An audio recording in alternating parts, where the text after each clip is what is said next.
How do you guys remember the Bataclan killings? Nice one. Oh, the first question. Personally, I live nearby the Bataclan, so I remember well. I was in a bar, and I heard some gunshots, and there was some people running in the street. And I heard that there was an attack, so I ran with my friends in my flat. And after we put the TV on, and we saw that there was an attack, and just really close to us. So after it was really crazy because we heard the assault in the Bataclan from my flat, and there was a lot of policemen in the street like telling us to stay home and everything. It was really scary. I was in London, because I live in London, and I saw it on TV, which was very strange to see the streets that I know so well in a context that is totally different and something that you see sometimes in movies, but it be reality. And strangely, my initial past the anger, past the confusion and the sadness is I just wanted to be in Paris. I wanted to go there. I felt guilty of being in London, and I was angry that they took the city away from me. So I wanted to be there to claim it back. Is that in a way what director Ers is trying to do with this film, do you think?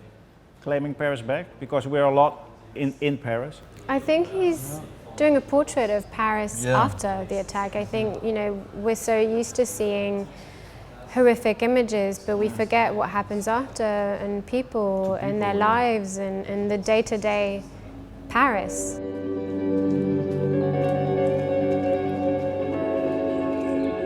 Bonjour. Bonjour. On peut pas entrer? C'est fermé aujourd'hui, monsieur. On peut pas y aller alors? Non, je suis désolé, Amanda. C'est pas une journée pour se balader dans Paris. Il faudrait mieux de rentrer chez vous, monsieur. Ouais, mais... Bon, merci.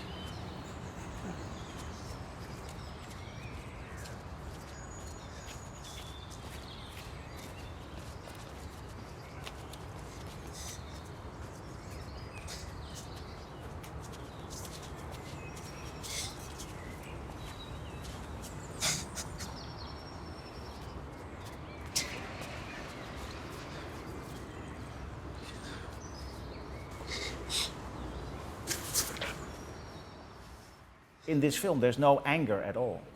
Why is that? You didn't feel any anger? Si, je pense qu'il y a de la colère. Il y a de la colère. Il y a de la colère chez cette petite fille, notamment, à plusieurs reprises. Il y a de la colère, mais tout n'est pas montré aussi dans un film. C'est-à-dire que c'est pas parce que la colère n'est pas montrée frontalement à l'écran qu'elle n'existe pas et qu'on ne peut pas imaginer qu'elle existe aussi dans le hors-champ ou dans les interstices du récit ou du film. Si, la colère, c'est important aussi. Ça fait partie de la vie et je pense que la colère ne peut pas être absente.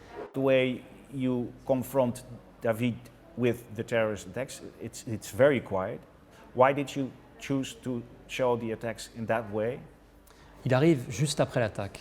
C'est-à-dire qu'on ne voit pas cette attaque, lui, il arrive peut-être 1 ou 2 minutes après. Et très souvent, quand on a entendu des récits, c'était, notamment par exemple les récits du Bataclan, c'était ce silence assourdissant, paradoxalement. C'est aussi que c'est vu à travers son regard, donc il y a une forme d'irréalité à la séquence à la fois très crue, avec des détails très crus de ce massacre, et en même temps il y a aussi une dimension un peu irréelle parce que c'est vu à travers son regard, enfin quelque chose qui n'est peut-être pas encore arrivé complètement à son cerveau, qui ne peut pas conscientiser, qui peut pas...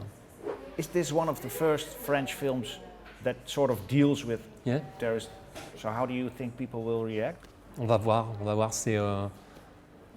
J'espère que le film va toucher les gens, va leur parler d'une manière ou d'une autre.